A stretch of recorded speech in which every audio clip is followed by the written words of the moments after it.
We've been at the forefront of automotive engineering innovation from the beginning, from the Model T to the fully autonomous vehicles of today.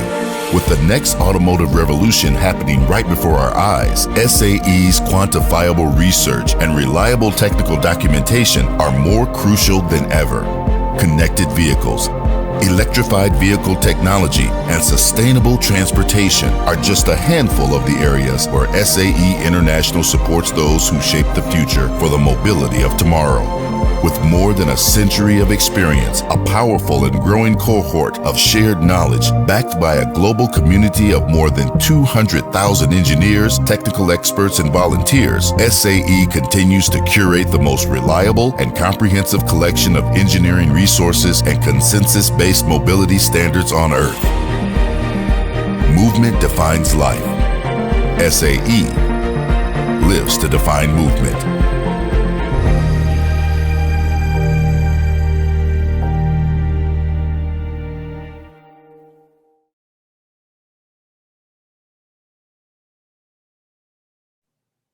My name is Farhad Kadamli. I'm the lead additive manufacturing engineer at DM3D Technology, and I'm the chair of the SME Chapter 069, Oakland and Macomb County in Michigan. We are partnered today with SAE Detroit section to bring you this wonderful discussion. Before we start, I want to address a couple of housekeeping items. All and everyone who've attended right now are muted with the cameras off to keep the integrity of the meeting. Please do not attempt to unmute yourself or turn on cameras during this discussion out of courtesy of our speakers. We do encourage you to use the chat box function to ask any questions you may have. If for any reason you must leave this meeting throughout, it will be posted on SAE Detroit section YouTube channel at a later date. Today, we're going to be discussing a day in the life of motorsport management with Alba Colon, Director of Competition Systems at Hendrick Motors, and Laura Wontrop Klauser, Sports Car Racing Program Manager at General Motors. All right. Hello, Alba. Hello, Laura. Hi, Farhad. Hi, Farhad. How you doing today? All right. I'm very good. Thank you. Very excited to have you both. Thank you for joining. We appreciate taking time out of your very busy lives. How's the racing life going? And as we are slowly getting back to normal. No, thank you, Farhad. And hey, thank you, SAE.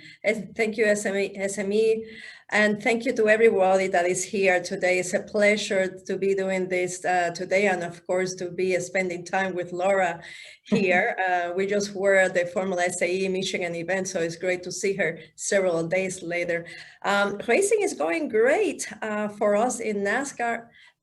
We opened the last May, of course, everything doing it correctly with the social distance and so on, but the teams were back at the track pretty much more than a year ago. But lately, with all the, the relief of the restrictions, it's great to see race fans at the track and to see more people at the garage and so on.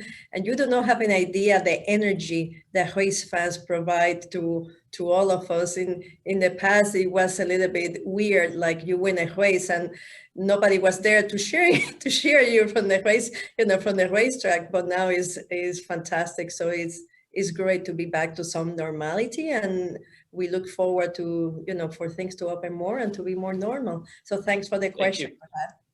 Great, thanks, Laura. What about you? Pretty much the same. On the IMSA side, we got a little bit of a later start. Our first race back was July 4th of last year. And just like Alba was saying, on the NASCAR side, we did pretty much the rest of the year with no fans or very limited number of fans.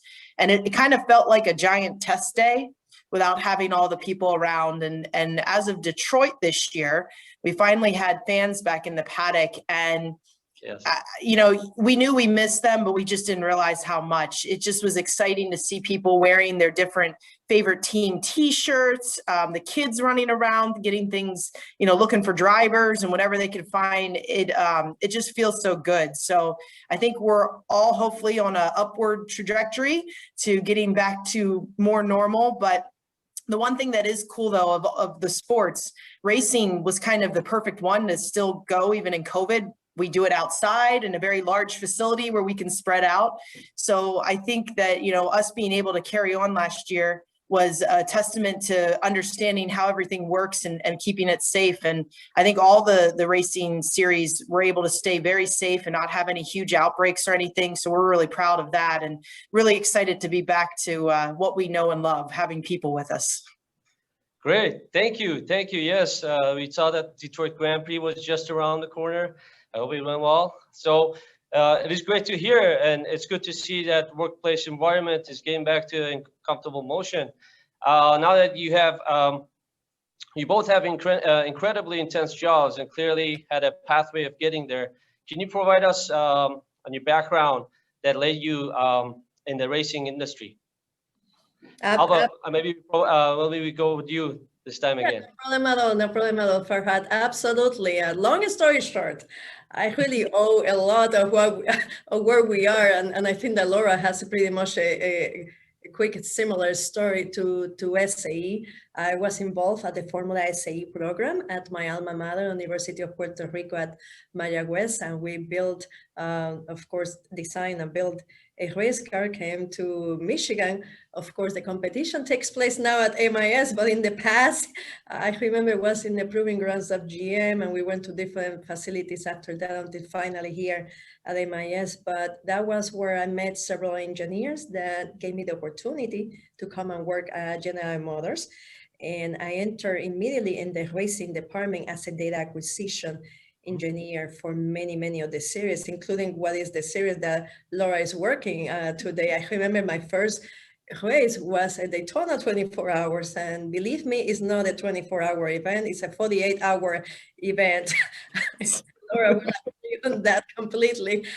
No, from there, I went to different series. I started to become a program manager in the drag racing. I did that for 4 years to GM until I finally got the opportunity to work on the NASCAR Cup Series. I did that for many years, and around 3.5 years ago, I got the opportunity to work at Hendrick Motorsports as a director of competition systems. I will tell you one thing, it's an honor and it's a privilege to have worked for two amazing companies, like I said, General Motors, and now it's working for another amazing one. But I will tell you one thing, many days don't feel that I left GM, as we do a lot of work with General Motors, and Laura knows that. Not only we are friends outside of work, but I have called her many times about, hey, how can you help us and your teammates help us with certain items and so on. So it's a privilege to represent the brand. But that's how I started. Again, I never knew that I wanted to work on the race cars. I went to school to become a mechanical engineer for other reasons, but it was to be at the right place at the right time. And I can't imagine a better life and a better career. So who knows what it comes next, but I love what I do. So. Great, wonderful, wow. That's lots of years in motorsports. Thank you for sharing. Laura, what about you? Well, similar to Alba, my start was Formula SAE as well. I was a student, and when I graduated, I started working for GM on the production side. But what I did is I continued to volunteer for Formula SAE and still do to this day. As Alba said, we were both just there. In fact, the pink that's kind of sneaking up around my neck is because I got fried out on the back straight of MIS. But by being a part of the competition, I got to meet and really get to know people that work the competition. And one of those is my mentor and fantastic friend, Alba, who always kind of kept me a little bit under her wing, and through all that. So after putting 8 years in GM, doing various jobs with advanced design, releasing parts, integration work, the opportunity to apply for a program manager job in racing came up, and Alba kind of tipped me off to that it was coming. And I threw my name in the hat, and again, right place, right time. They thought my resume looked pretty good, gave me the opportunity to interview, and was able to snag the job. So I started in our Cadillac GT3 program, which was the ATS VR in 2016. That was running in Pirelli World Challenge, which is now called SRO, sprint races, 50 to 60 minutes long. Kind of cut my teeth on that program for a year and a half, and then started helping with the Cadillac DPI program that we launched in 2017. That one is what I'm currently working on today, along with Corvette and Camaro GT4, so all of the sports car programs. But we, for the most of them, race in IMSA. We do have 2 Camaros that are overseas in SRO Europe. But for the most part, I think at Daytona this year, we had 9 cars running in the various classes. But similar to Alba, it's a very rewarding job. It's a very challenging job, and it's a huge time commitment. We're out a lot of weekends. Thankfully, on the IMSA side, not as much as NASCAR, but still, you know, with the travel right now, I'm out at least twice a month, in some cases for a week or more at a time. So it's a lot of kind of dedicating your life to it. But you get an opportunity at every race to see how you're doing. You get a report card, you know, did you win or lose? How did you place? Did you learn something? And all of that is to me very exciting versus having to wait several years on the production side for a car to be launched and to get the feedback at that point for how you did. So it's a very quick pace environment, and one where we don't get enough sleep. We were talking about that before the meeting started, but we still love it, and we're junkies for this stuff pretty much.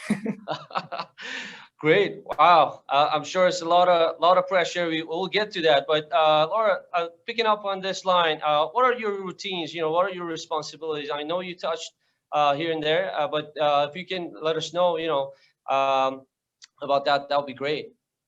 Sure. So as program manager, you are the single point contact for the program with everyone who's involved. So I represent GM. I own the budget from the GM side. I help with the design and development of the race car. We pick who we're going to work with for that. And then basically I sign off on it. So I'm in all of the engineering meetings, listening to how things are coming along. If we get into a situation where we need a couple extra bucks to do something, you know, those discussions have to go through me. So it's a lot of overseeing that. Then we have to pick which teams are going to run with us. So a lot of teams we have a great history with, so that's easy. But and sometimes, like when we launched the Camaro, we were working with some teams we had never worked before. So we have an opportunity to make some new relationships. And then the other key thing that the program manager does on my side of the fence with sports car is work with the sanctioning body very closely for things like balance of performance, which is how IMSA or the ACO figure out how to take all these cars that are different and get it so that they can be equal on track and that they can compete against each other without each OE having to spend billions of dollars to basically outspend the other one.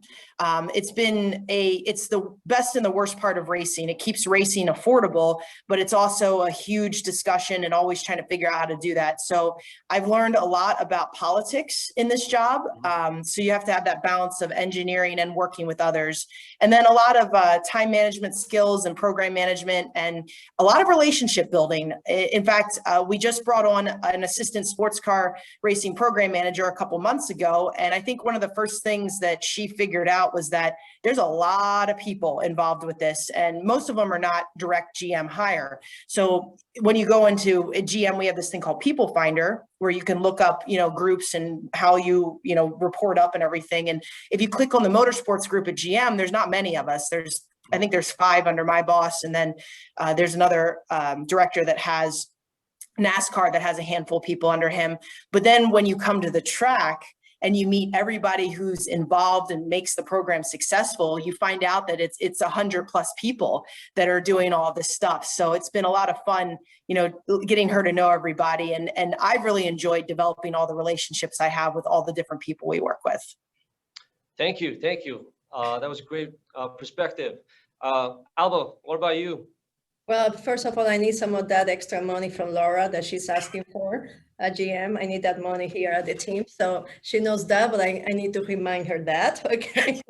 So at GM, I used to have a job like Laura had, but here as a director of competition systems here at Hendrick Motorsports.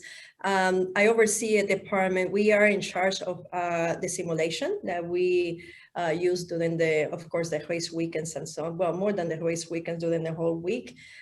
We are the ones that handle all the tire modeling and everything that has to be provided to the teams in that area.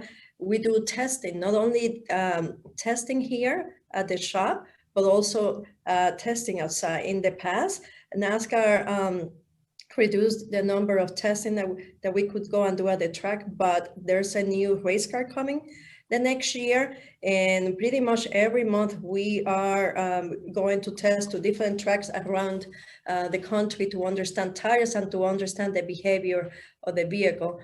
We also work with the simulator and data acquisition. We handle all the data acquisition for the company, and one of the other key items, we handle all the race strategy technologies and tools for the race team. So the job is not only from Monday to Friday, but it's also the weekends. Like Laura said, in the Cup Series, we have more races than in the INSAP Series. In this case, we have 38 races during the year. So pretty much we are every weekend at the track or supporting from our command center.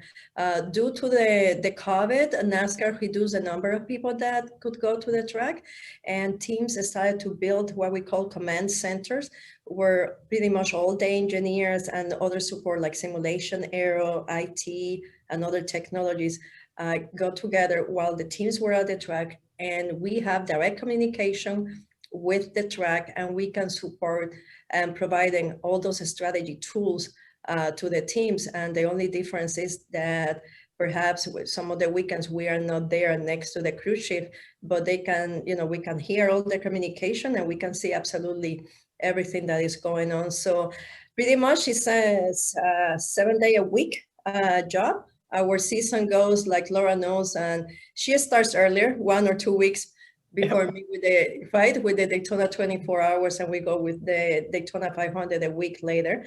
But our season ends, lasts until November. Mm-hmm.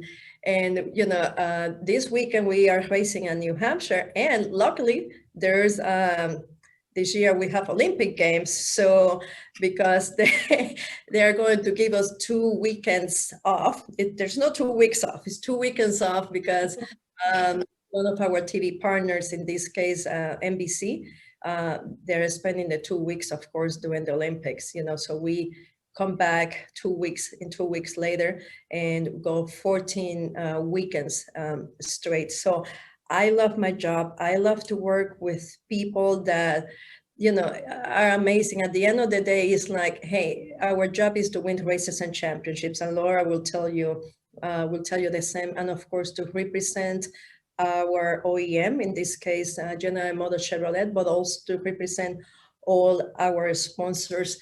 And so we get the privilege to do that and to work every day on race cars. So it's an amazing job. Like I said, I never thought that I was going to do this, but I love, doesn't matter the hours and the days of the week. You're pretty much, this becomes a 24/7 job, Laura will tell you, right? But you have to find a way how to maintain your sanity at the same time, but at the same time do this. And another point that Laura touched on it, relationships are everything. And that is on everything that you do, but in this job, relationships. And we work from, like I said, from the owner to a sponsor, to the crew chiefs, race engineers, to the mechanic, to the person that, that is doing absolutely everything. Here, politics, I have learned a lot of politics to handle items that you never thought. Budget, you become an expert on finances at the same time. And the other thing that I think that Laura didn't touch, but she will agree, and let's see if she does, psychology. Oh, yes. I needed to learn psychology at a school, but to do this kind of job also. But at the end of the day, I think that everybody can see that we love what we do. So and that's we are blessed. So. Thank you. Psychology, Alba, you mean like talking down a team owner that's very, very angry, that's turned completely red, and to get them to cool down before they say something they'll regret? I know that. Many things, yes. Alba, let's take it from that end. Talk about races. You brought it up. Can you let us know if preparation for each race is similar? I'm sure it's different, but how it should be different. So let us know about that, please. Yeah, so in our series, we have, from short tracks to road courses to super speedways to 1.5 miles. So every race has to be handled in a very different way. There's different engine packages. So yeah, the preparation in some way is completely different, but at the same time, it's pretty much the same routine. So it's a little bit of both answers. Pretty much a car, let me give you just a rough example right now. I was talking to one of the body hangers and this morning, and they already have the car ready that is going for, I think that is in 4 weeks. The car pretty much has been built, is roughly ready, but of course it needs more work from the body side, chassis, all those items, of course, put the right engine and everything that goes in between. And after that is to put it in the setup plate, wrapping, painting, electrical work, you name it. All of that is the same, and to be working on the setups in the simulator and work on the setups also with the teams. And, so that routine is pretty much the same. What is really interesting is that one day we can be in a road course and the next day we're in a short track. This weekend we're going to a short track. The last weekend we were in 1.5 miles, and the weekend before we were in a road course that we have never really seen before in person, but that we knew, and like an example, we call GM to, hey, I know that you have had teams that have been at that track before, can we talk to them? Can we get some data from them? Things like that. So it keeps it interesting because it's different at all times. And I will tell you, it's always different here. So. Thank you. I bet. Let's hear from Laura.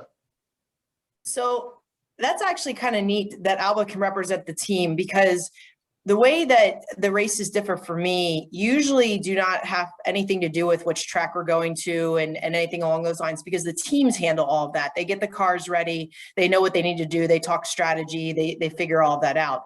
What changes races for me is usually who's coming to the race. If it's going to be a heavily executive attended race, like our big ones, like the Rolex 24, then there's a lot more organization that needs to happen beforehand, making sure that we have all of our guests taken care of in terms of being able to access what they need, taking the opportunity to discuss any matters while they're there and prepping for all of that. Because most of my job is handled before we show up to the racetrack. All the discussions with the sanctioning body happen 1 to 2 weeks before. At this point, if the car design's bad, well, you're kind of up, without a paddle. So there's really not much you can do. But when I go to the track, I'm there for on-site meetings to, be able to check in with all of the teams, which is nice to do face-to-face. And really, sometimes I say I'm just emotional support to be there, because I'm not changing the tire. I'm not telling the engineer how to do their job. I'm not telling the driver how to drive the car. The teams handle all of that. So it's a lot of just making sure that they know that we, are there for them in the background and want to see them successful. And then also making sure that our brand is represented well. Whether it's Chevrolet or Cadillac, I have both. There's definitely expectations that we have from each of the teams and how they're going to handle things. And the good news is all of our teams knock that out of the park. We have no problems with the ones that we work with representing us well. But, in case there's an incident, and then also we have a special crisis plan if something were, God forbid, to go wrong on the track and someone were to get hurt. You need to have a GM representative there to make sure that our leadership is informed and we can represent our side of the business. And I've seen this in action maybe once or twice since I've been involved. Thankfully, we've been pretty good in terms of people getting injured, but we have had some very interesting wrecks that we've had to deal with and report out on. So it's good to have that in place. And really, it comes down to the program manager is the first one that keys off all that, because you're the one physically standing there. Thank you. Yes, I absolutely understand it. And let's take it from here. And, we talked about races. Let's talk about the biggest challenges in your roles and how you overcome them. I'm sure there are many challenges. And Laura, maybe you can take it from here and let us know about that. Well, I'd say right now, probably my biggest challenge personally is finding a little bit of balance in this job. A lot of things in my world changed in October when we had some leadership changes in motorsports. And then I got a promotion in January to take on Corvette in addition to Cadillac and Camaro. And I'm thrilled and could not be happier and exciting. But when that all happened, the sanctioning bodies that we work with decided to basically change everything.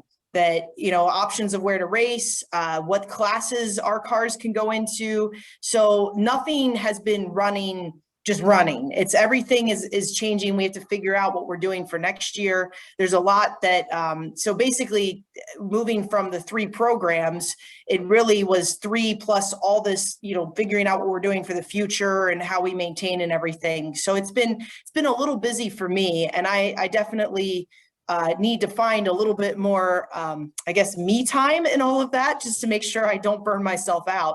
But on the flip side, it's been an exciting challenge. And once we finally get through all the ambiguity and, waiting for decisions to get made and making decisions based off of what the landscape looks like and all of that, I'm really excited that, the future I would have played a role in GM's future strategy when it comes to sports car racing. It was the PowerPoint deck that I sent in October that keyed off all the discussions and kind of evolved into where we're headed. So that's pretty awesome and a lot of pride for that. But yeah, so I guess finding personal time and then the dealing with the ambiguity right now, everything is in flux, and I would just love for one thing to settle down. That would really help a lot.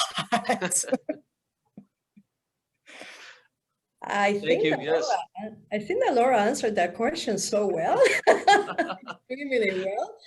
Balance, I don't know what is that. Like her, I am working on that. I have realized for me, it's not about quantity, it's about quality.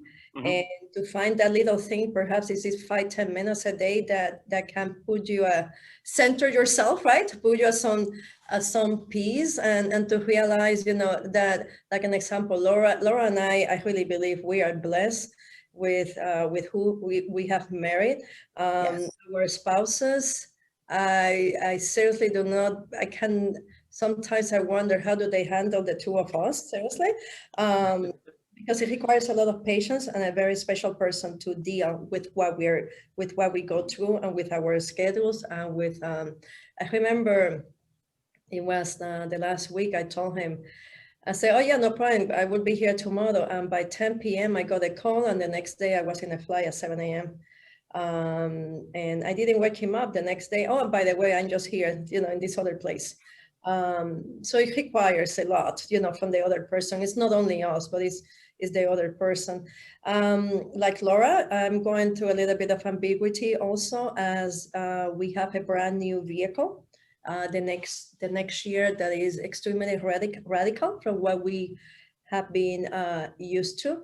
So there's still a lot of questions about, first of all, when are we getting all the parts, and this is part of the process. We know that this is part of the process, but we get very anxious about it. So, working on that, how the setup is going to work, how I'm going to learn about the simulation, many, many questions. So it's just a little bit, like I said, insane, and it's a huge challenge. But also, let me answer this question in another way. And I want, because it's a question that many people always have in their minds. Laura was blessed to come to the sport at a time where things were, what I call it, more normal. When I came to the sport, remember, I was one of the first females in the sport. I was also one of the first Hispanics in the sport. And I was also one of the first engineers, believe it or not. Now is more common to have many of the cruise ships are engineers today, and even mechanics are engineers. So it's a different era. So at first there were some challenges, just proving to others, not only proving to yourself, but proving to others also that I belong and that the job that I could do. And I have worked very, very hard, like Laura and many others, to be where we are today. So there's still, our sports are very welcoming. Laura is part of the racing world as much as I am, but there have been a lot of work that has got to get done to get to where all of this is today. And we continue working very hard for the next generation of program managers, right? And yep. Competition people and so on, to have it easier. And to do, to continue doing the fantastic job. So I will not change. Every challenge has made me a better person and a better professional, and we will continue with that. So. Thank you. That was very inspiring. Really appreciate it, and I'm sure it's going to be very inspiring for many of the young engineers who are attending right now. So let's take the previous question to your day, day to day, or for example, on the question I have, your days typically go as planned? I'm sure it's a big question. So Alba, you let us know about that, please.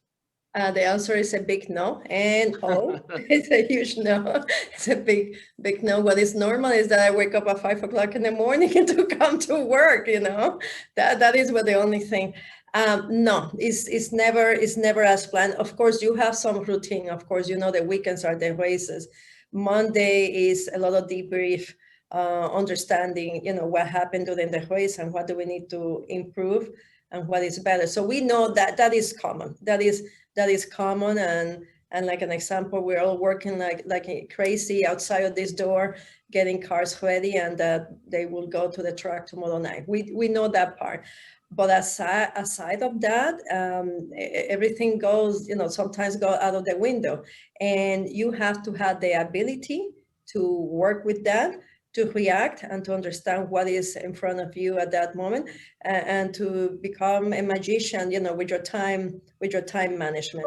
Sometimes it's easier, sometimes it's not, but we know that that's part of the reality. And to be honest with you, and I would love to hear from Laura, but I love that everything is a little bit different every time. The off seasons, yes, I get more sleep, like Laura said, that we need that badly, but at the same time, it's a little bit of anxiety because it's just like too peaceful for us. I don't know. I know I will not do good in an 8 to 5 job, if I know with fires all the time. And I think that that's the way that I am built. But I think that, you just get to a routine like that. And this is what is exciting. Every day is different. So I love that. Great. Thank you. Laura, what about you? Yeah, it's pretty much the same. I usually start the day with a handful of meetings, maybe actually more like 1 or 2 on the calendar. And then I have a list of a couple things I'd like to get done that day. And then I end the day and, 8 meetings later and haven't even, my to-do list is like this long now. I wonder, where did the day go? But a lot of it just depends on one email. One email can take your day and completely change what you had to focus on. But I agree with Alba. I like that it's different. And a lot of my job too, now that we're kind of getting back out of COVID, is I will be in different locations depending on the day of the week. And this is not even talking about the races. Sometimes I'm at Pratt & Miller, working out of there with different meetings and stuff. Sometimes I'm at the Milford Proving Grounds at GM. Sometimes I'm down in North Carolina or in Indianapolis working with different suppliers. But it's one of those that, sometimes I'm at my kitchen table, and this was even before COVID, working. And I kind of like that I don't have something that I do, like go sit at the same desk every day and just sit there for however many hours. There's movement. In fact, that was one of the things that kind of drove me crazy at COVID was I was already used to working from home, but I always had the flexibility of going somewhere if I wanted to. And then COVID, you didn't have that. You were just at home, and that started to drive me bonkers. So it's nice to be back and being able to move around a little bit more again, and kind of just have the day ebb and flow the way it's going to be. There's a little bit of some structure where, like Alba said, when you're getting ready for a race, kind of what's going to happen that week. I know I have BOP calls a week before each race that I have to do with IMSA, and we have feedback that happens right after the race. Those things are pretty set, but really how we get from point A to point B in between races, it could be quite a roller coaster ride, or you might get lucky and it might be one of those quiet weeks where then you start to get suspicious that something's happening and you just don't know. I have a funny story about that. So pretty much, I don't know, Laura, but I've seen that this whole COVID pretty much made us all stay at home and I cook and not to go out and all that kind of stuff. But I remember some months ago, finally, I had venture to go out on a Saturday night and say, okay, and I have family in town. So we made a reservation, doing all that kind of stuff. Reservation, I remember, was for 8 p.m. And I am sitting at the table, finally, it's my first time out. And I get a message from one of the race teams that they needed some information. Of course, I didn't have my computer. And of course, during the COVID, you answer any time of the night or day. So I remember, what I found interesting was the following. My husband saw what was going on and he told me, do we need to cancel this dinner to go and get that done? So I thought that was very thoughtful from him, but nothing. I called the team and I said, okay, my friend, so you haven't asked for this in the whole day and you need this at 8 p.m. at night. Can I just have a dinner and I get with you at 10 p.m. at night, And again, I always get with them immediately, but this time I needed to make, and I said, if you didn't do this the whole day, we can do this at 10. Nothing. Yes. At 10 p.m. at night, we met until 11 p.m. We got all the information and life was good. So what I'm trying to tell you is you cannot even plan a dinner, lady, because you shouldn't plan dinners the night before of a race because you'll never know what is going to happen. But again, that's again, I will not change it. I will not change the little bit of the craziness that we go through. Love it. So. Sure. Yeah. I mean, this takes us to your team, the folks who report to you.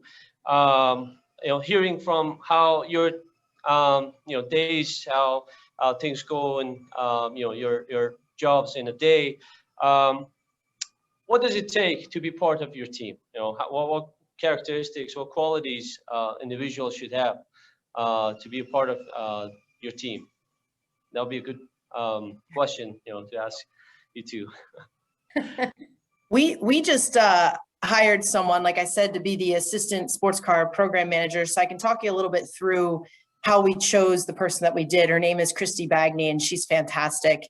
We were looking for someone who had a little bit of background, so they kind of already knew the language when they came in. In Christy's case, she races a Spec Miata herself, so she understands racing and the concept that when the green flag falls, it falls. It waits for no one. So you have a set timeline that you have to get to, and there's no excuses at that point. You have to get the stuff done. So having someone that recognizes that, and then from a personality standpoint, we needed someone that has thick skin, that can hold their own in the paddock. One of the best things about racing is you're dealing with very passionate people. One of the worst things about racing is you're dealing with very passionate people. And passion has a full spectrum, right? You have the good passion where we work hard and we put our heads down and we're going to win that race because we're going to, but we're just going to do it. And then you've got the passion that happens when things go wrong and people get upset. And that's, the passion that's a little harder to manage. And you need to be able to handle conversations that, looking back, you'll go, oof, that was a little aggressive. I'm not sure that was very fair that I had to go through that. But so, it was finding someone that could handle that, that could handle working with a bunch of groups of people that all think they're right, and telling them they're wrong doesn't get you anywhere. So you have to figure out, how can I steer them gently so that they come to the decision for what they need to do. versus, telling them, because they have to figure it out on their own or they won't accept it. So there's a lot of balance from it. And it's interesting. Resumes were important when we were looking for the assistant program manager. We wanted to see some, key things, that some experience at GM, such as being out the proving grounds or just having some exposure with cars in general. But the personality and what we got through the interviews was the most important thing that I was looking for and my boss was looking for, because like we've talked about, most of this job is relationships and politics and understanding how to exist in these high energy, high passion instances. And, if you come in and you're very meek and you can't handle criticism, it's not going to be a good fit. You're going to be uncomfortable the entire time. And on the opposite, if you come in like a bull in a china shop and you're going to tell everybody how to do this and they're going to listen to you, that's not going to work either. So you have to have a really good balance in there of being confident in yourself, but being able to, handle working with others. And that's one where I feel like you can learn it, but there is some, you need to just have some experience. And the key experience when I was interviewing that I brought to the table was actually the volunteer work that I did with Formula SAE and having that team experience as well. Because again, high stress, high passion environment, working with all different groups of people out there and trying to get everyone to come together and work together as a team. It's not easy. So it's definitely something that, you need to have the right mindset for. But otherwise, I'm sure Alba will tell you this too, hardworking, you got to be pretty quick on your feet, the key ones that you want, but every job looks for that. Can I say ditto? No, everything that she said, I agree 100,000%. Okay, no problem at all. But one thing that I learned to GM hiring people and being here, unconsciously we are very biased. We are biased. So we learn a lot about how to hire, to do what we call unconscious bias and to look for what is the right fit. An example of what Laura described is the kind of job that she has and I have, and we need that kind of people. But like an example here, couple of things. People always used to think that mechanical engineer had to do with race cars. That's not really true all completely. So we're looking at different range of skills. But one thing lately that we've been hiring in my group is a lot of software engineers.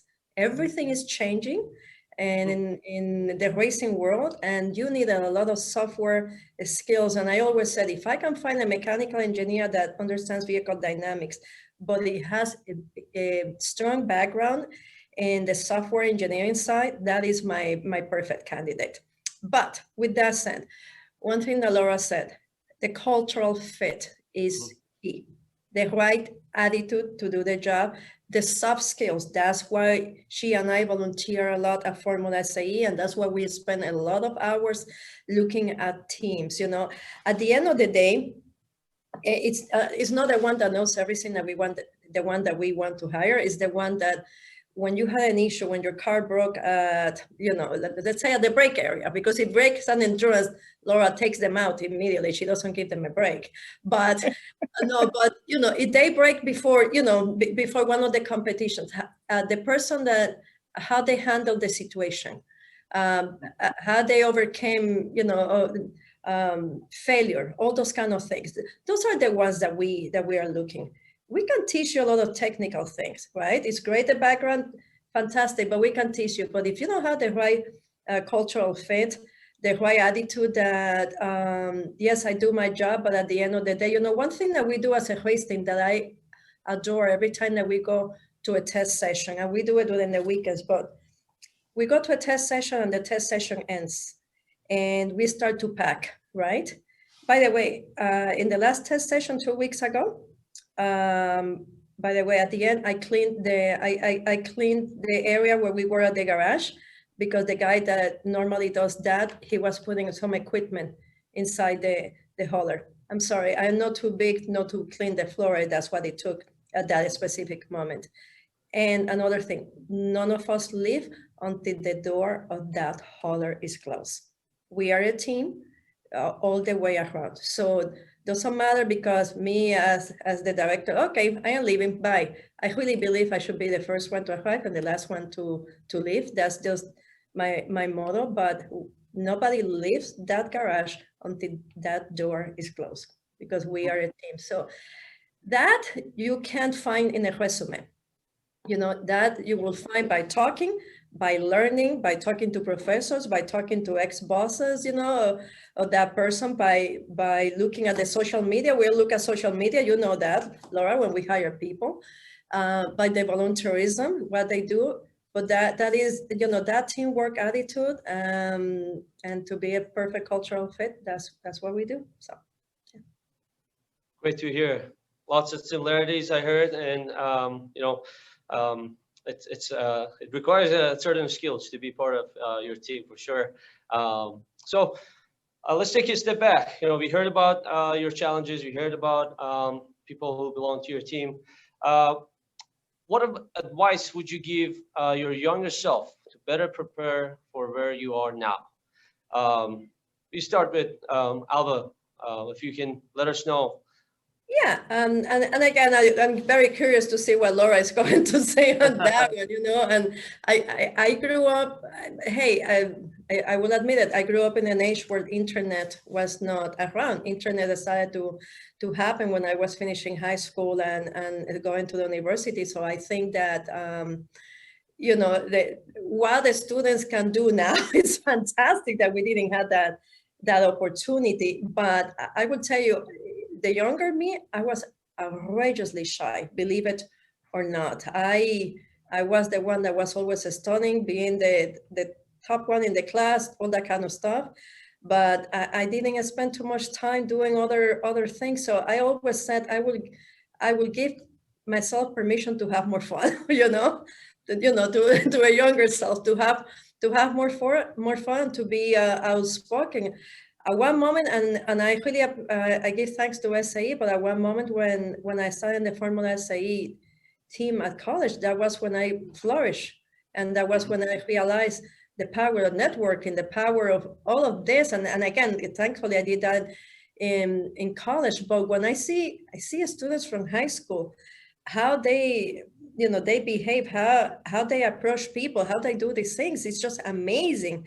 But at the end, you know, I would say, you know, there were some things that I didn't enjoy because I thought that everything was to be a 4.0, and that's it. So I will give that, you know, enjoy at the end of the day, and I think that many will enjoy. You know what? I love this job so much, and I think that many, you know, like Laura love, because you get to do, you know, it's fun, but it satisfies me, you know. So have fun on everything that you're doing. Enjoy it. And they are bad days. Trust me that there are bad days here, okay? But enjoy what you're doing. Life is short, and you know. So that would be me. I'm very curious to say what Laura said. I bet would be more technical and more reasonable than what I just said. You know, it's funny. This question actually, I think, because when you do a panel, you usually get a question like this. And part of me realizes whenever I think of something, I stop and I go, you know, because I struggled with that when I was younger, it made me into the person that I am today. So I'm not sure if I really would want my younger self to know that, because I needed to deal with it to become me, and the skills that I have. But I will say that one thing I've picked up on, and I probably could have used this a little bit more when I was, you know, going through college and my first couple of years at GM, is confidence is so important. When you're in racing, you really get a full taste of it because the people you're working with are very confident in themselves. In fact, one of the pivotal aha moments for me when I switched over to the IMSA racing with the Cadillac DPI, you know, I always kind of was like, well, I'm just not as technically strong as everybody around here, and these engineers are so much smarter than me, and da-da-da.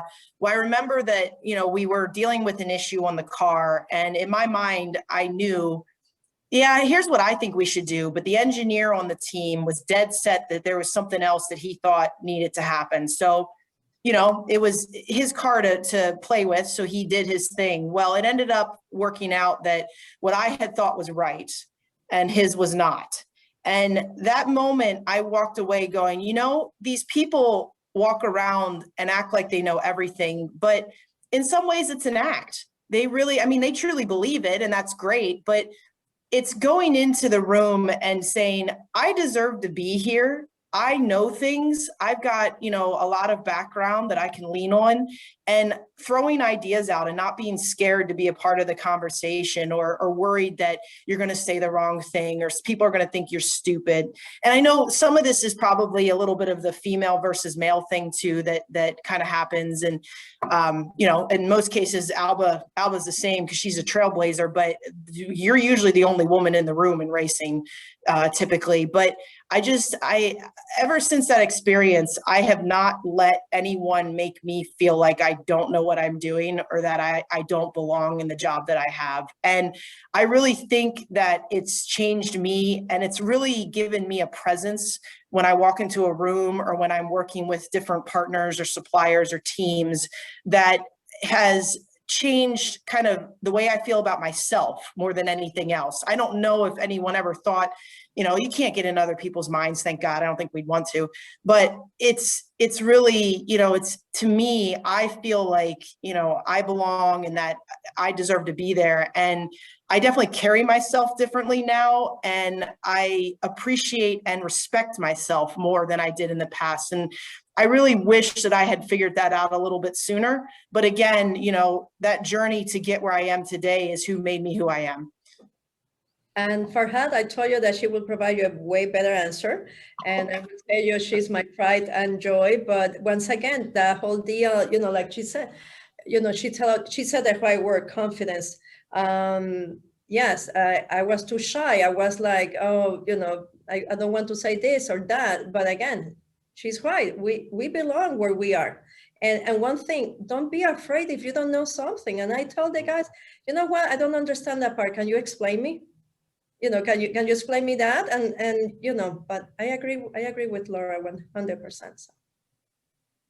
Thank you again. It was very inspiring hearing what you just said.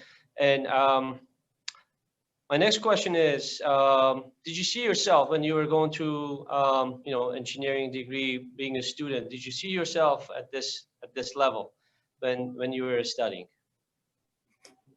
I was going to say, I think Alba already mentioned, and I would agree with her. I never thought I would have a job like this. I thought I was going into mechanical engineering to work on cars because I loved cars and that's where I wanted to be. But Formula SAE gave me a taste of motorsports and it was cool. But then I got that job at GM and that was awesome.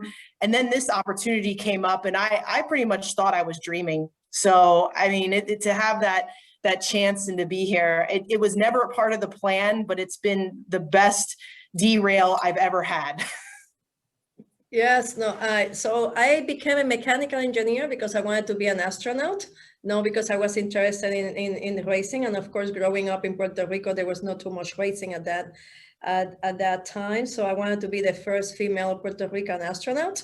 But Formula SAE, changed my dream. And I learned that you have to give yourself permission to change dreams.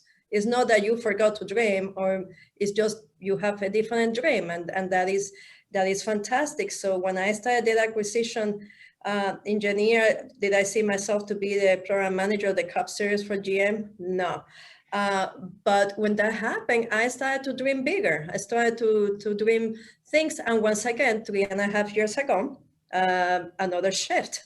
I saw myself, and Laura knows, and I'm not going to share, but Laura knows where I wanted to get at GM, and who knows if that ever happened, that will happen in the future. So I don't close myself the doors, but this new dream to work here happened.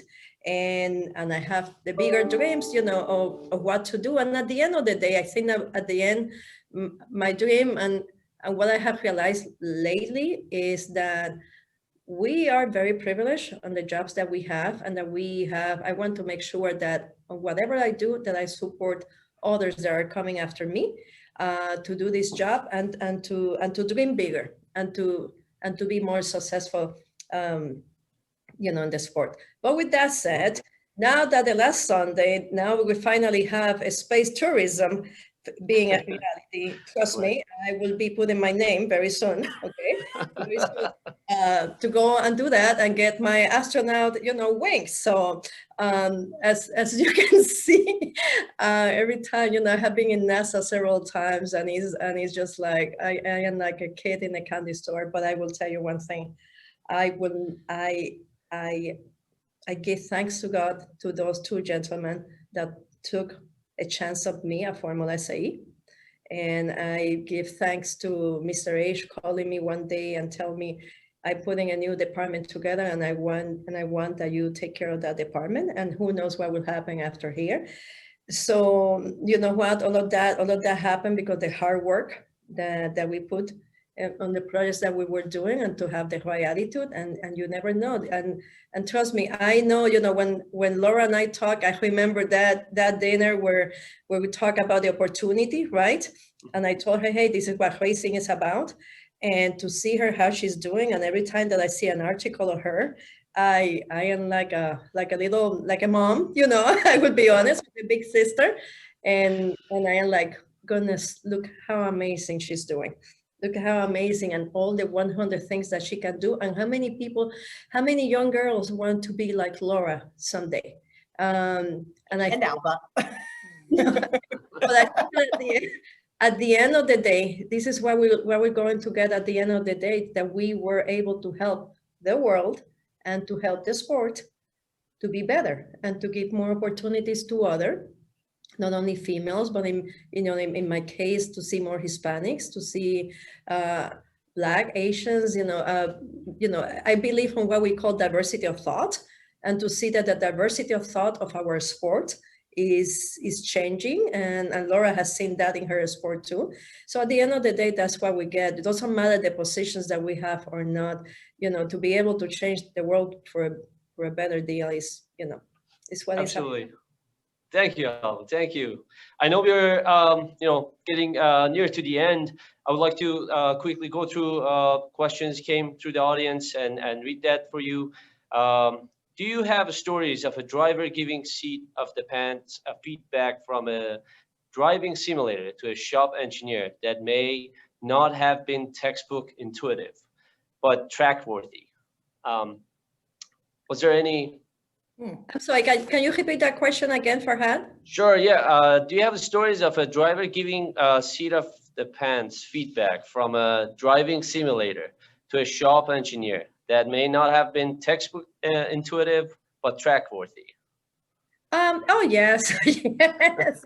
We always have those stories. When you see, I don't know. I know that I see some of the people that are here. That, by the way, they are some great friends. To see in the audience. But I really believe, and I know that this sounds funny, but Dale Earnhardt. I had the privilege to meet Dale Earnhardt, and we always believed that he could see the air and he could understand how the car feels. And there was no simulator that was telling him how a car feels.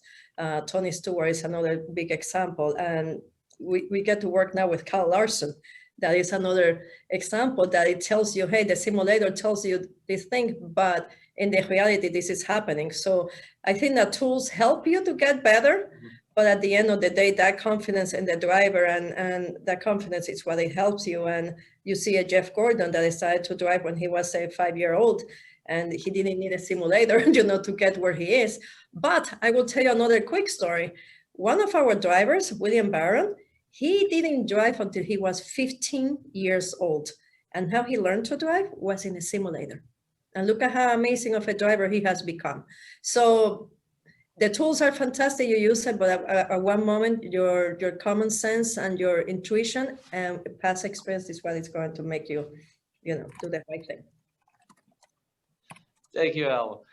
Laura, do you have any stories you can share? I know you're nearing the end. If you have something. Simulator wise, no, although it's funny, we have quite a variety of reactions to the simulators across our drivers, and it's not age related, which I always thought it would kind of track with age, but we have some of our younger drivers that can't do the simulator without getting sick or they have an issue. And then we've got, you know, it varies. But it is very interesting to see the two different types of drivers out there. You definitely have the very technical, you know, drive point A to point B driver that almost thinks too much about the data and worries about how that all goes through and everything, and gets focused on that. And then you have some of the drivers that do more by feel. What you want is somebody who can do both, which is very rare to find, because, you know, it's if you get too far into the technical, you end up in the weeds, and then driver by feel can sometimes get too far in the weeds with that in a different direction. But if you can find someone that understands the data to use it to help them as a tool to improve, but then also trust themselves. And if their body's saying, that's not right, you should be doing it this way, that's the person that you need. And they're typically the ones that rise to the top. So it's very easy to find those that can find that good balance.